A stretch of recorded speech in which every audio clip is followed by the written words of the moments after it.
Corona virus के आते ही चीनी वैक्सीन के आने पर दुनिया ने खड़े किए सवाल। कोरोना की चीनी वैक्सीन में पीएलए के साइंटिस्ट के अहम रोल से उठे सवाल। कोरोना का खुलासा होते ही 8 महीने के भीतर चीन ने तैयार कर ली थी वैक्सीन। सीधे चलूंगा कुमार कुंदन के पास। कुमार कुंदन, मैं आपसे जानना चाहूंगा, सबसे पहले दुनिया में वैक्सीन तैयार की चाइना ने। वाह, इत्तेफाक भी इतने इत्तेफाक नहीं होते।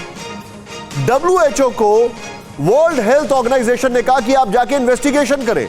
वो मई में जाके ग्राउंड वर्क करते हैं जब चीन ने अपनी वैक्सीन लगभग तैयार कर ली थी। क्या ये दुनिया भर के साइंटिस्ट के लिए सवाल नहीं है अपने आप में? क्या सब लोग इसको इंट्रोस्पेक्ट नहीं कर रहे हैं? सब लोग इसको इन्वेस्टिगेट नहीं कर रहे हैं? और ये सवाल मैं आपसे इसलिए पूछ रहा हूं क्योंकि आप वो पहले व्यक्ति हैं जिसने कोवैक्सीन के ट्रायल में खुद को वैक्सीन लगवाई थी, जिसमें भी समय लगा था। Please go ahead Kumar Kundan. Nishant, ऐसा है कि जिस कोवैक्सीन या फिर कोविशील्ड की हम लोग बात कर रहे हैं, इन दोनों वैक्सीन का जो बेस है ये चाइना 6 महीने पहले तैयार कर चुका था। और जिस समय हम ह्यूमन ट्रायल की बात कर रहे थे उस समय वो अपने लोगों को लगा रहा था। तो इससे आप अंदाजा लगा सकते हैं कि चाइना इस मामले में कितना आगे था। और निश्चित रूप से उन्हें इस बात की भनक लग गई थी कि ऐसा कुछ हो रहा है, इसलिए बाकायदा पीएलए जो है इस पूरे मामले में कूदा और उसके बाद समय रहते उसने वैक्सीन बनाया और अपने लोगों को मास वैक्सीनेशन शुरू किया, जिसका असर ये दिखा कि चाइना की एक बड़ी आबादी कहीं ना कहीं कोरोना से संक्रमित होने के बजाय उससे बचती नजर आई। यही सवाल पूरा विश्व कम्युनिटी पूछ रहा है कि आखिरकार कहां से उनके पास इतना वैक्सीन आया, कौन सी टेक्निक आई, इतनी जल्दी कैसे वो इंटरसेप्ट कर पाए, चीजों को समझ पाए, और ये चीज समझने में दुनिया के दूसरे देश कैसे नाकाम रहे। आप जो बता रहे हैं, मैं जरा ये चीज दिखाने जा रहा हूं और मैं हमारे खास मेहमानों पर आऊंगा। प्लीज जितने भी दर्शक हैं अगले 2 मिनट जरा ध्यान से देखिएगा। चीनी वैक्सीन बनाई किसने ये जरा देखिए। अब आप आइए जरा, मैं आपको दिखाता हूं। पहले मैं एक साहब को आपको दिखा चुका हूं, काओ काओ करके जो थे, काओ वांचुन। अब यहां पर देखिए आप, मैं आपको जो दिखा रहा हूं उसको देखें। चीनी वैक्सीन और वुहान लैब में पीएलए के साइंटिस्ट, इनकी तस्वीर देखें आप बड़े ध्यान से देखें आप इनको। ये कौन है मैं आपको बता रहा हूं। पीएलए की academy of military medical sciences के रिसर्चर मेजर जनरल चेन वेई। ये हैं चेन वेई, जूम इन करके दिखाएं। मेजर जनरल चेन वेई, ये हैं मेजर चेन वेई। देखें, मेजर जनरल चेन वेई के नेतृत्व में चीन ने कोरोना की वैक्सीन तैयार की। जूम इन करके राहुल दिखाएं इसको, नेक्स्ट चेंज करें इसको जरा।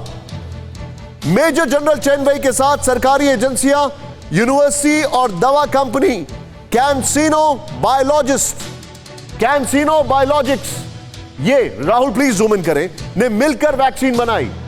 ये देखें, मेजर जनरल चेन वेई के साथ सरकारी एजेंसियां, यूनिवर्सिटीज, दवा कंपनी कैंसिनो बायोलॉजिक्स ने मिलकर वैक्सीन तैयार की। नेक्स्ट चेंज करें। चीनी मिलिट्री ने कोरोना वायरस आने के सिर्फ 6 से 8 महीने के अंदर वैक्सीन कैसे तैयार कर ली, ये सवाल हमारे सामने। जुलाई 2020 में चीन सरकार ने चीनी आर्मी को कोरोना वैक्सीन Ad5N-CoV लगाने की परमिशन भी दे दी। अब जरा फिर से देखें इनको, मेजर जनरल चेन को, यहां पर चेंज करें इसको तेजी से।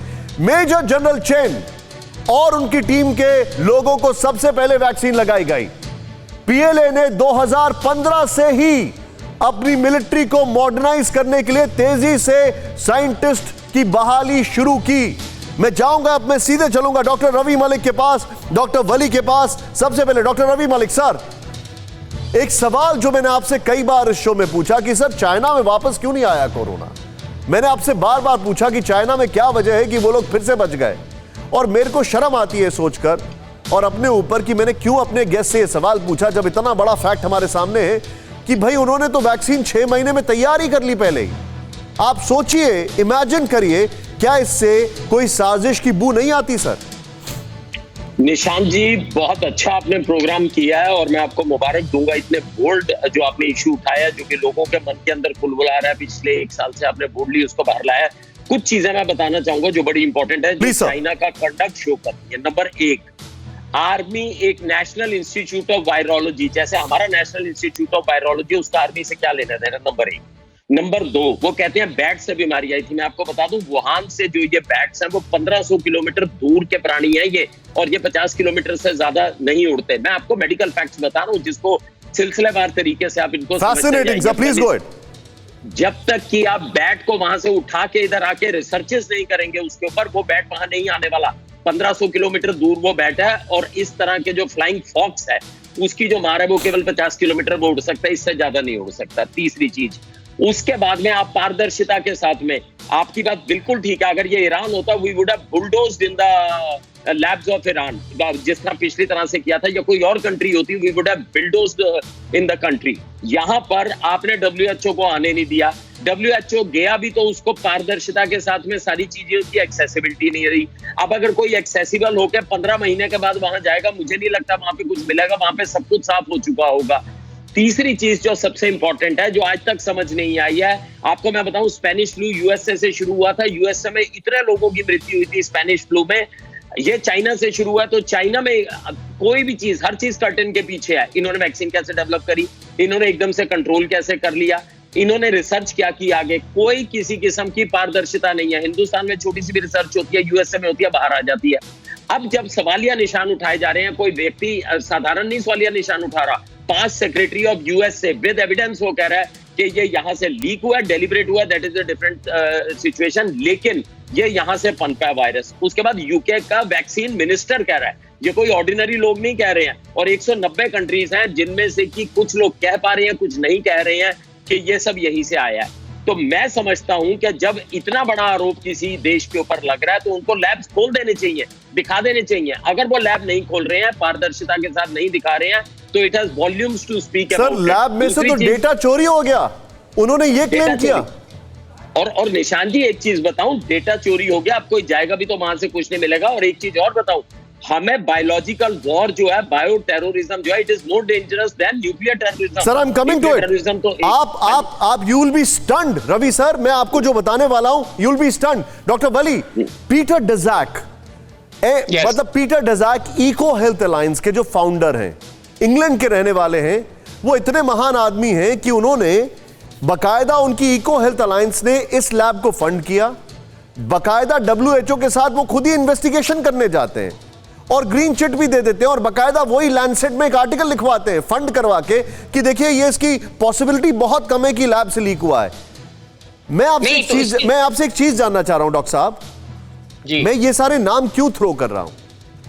क्या आपको ऐसा नहीं लगता है कि एक मुल्क इतनी जल्दी वैक्सीन बनाता है, एक मुल्क इतनी तेजी से उसको एग्जीक्यूट करता है, और उसको सपोर्ट कर रहा होता है अमेरिका, लेकिन वहां पर क्योंकि डोनाल्ड ट्रंप थे इसलिए मामला दाल गली नहीं। मैं आपसे बहुत बड़ी बात कर रहा हूं, और मैं हो सकता है कॉन्स्पिरेसी थ्योरी की बात कर रहा हूं। डोनाल्ड ट्रंप से दाल गली नहीं, उन्होंने दुनिया के ऊपर अपना एक बायो वेपन यूज किया है।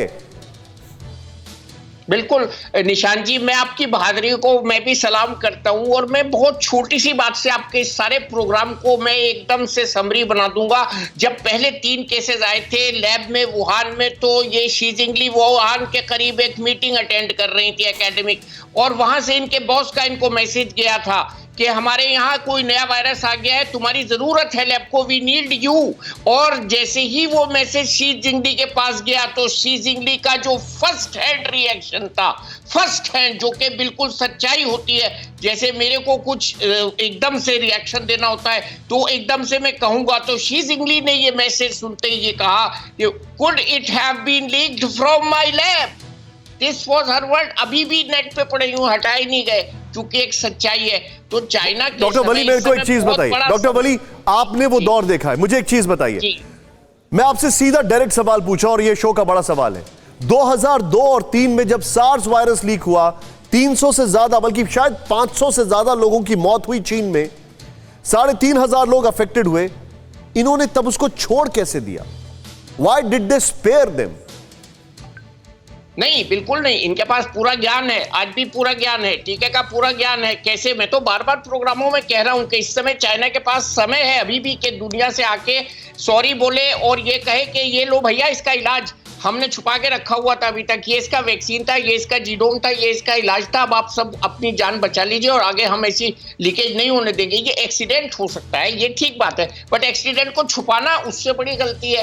तो एक्सीडेंट तो चेरनोबिल में भी हुआ था, फुकुशिमा में भी हुआ था, भोपाल गैस ट्रेजेडी भी हुई थी, लेकिन उसके बाद जिस तरह से फ्लाइट्स को जाने दिया, अंदर अपने यहाँ आने नहीं दिया, और अपनी सारी चीजों को उन्होंने एक्सपोर्ट किया। 1 जनवरी तक न्यू ईयर का सब उन्होंने माल अपना बेचते रहे, फ्लाइट जाती रही, इटली में जाती रही, ज्यादातर लोगों में ये फैलने दिया, अपने यहाँ नहीं आने दिया। इससे मतलब कुछ पता था उनको, ये सब बातें प्रूव हो रही हैं। और ये जो रिसर्च सर, मैं आपसे एक चीज पूछ रहा हूं, जॉर्ज बुश के दौर पर, मैं विष्णु सर के पास आऊंगा। Vishnu sir, George Bush junior के टाइम पर सार्स वायरस आया, पूरी दुनिया में फैला, चाइना के ऊपर किसी ने कोई कार्रवाई नहीं की, they got away with it. फिर कोरोना वायरस आता है, पूरी दुनिया कार्रवाई की सोच रही है, तब तक एविडेंसेस साफ हो चुके हैं। ऐसा क्यों? Why this tradition?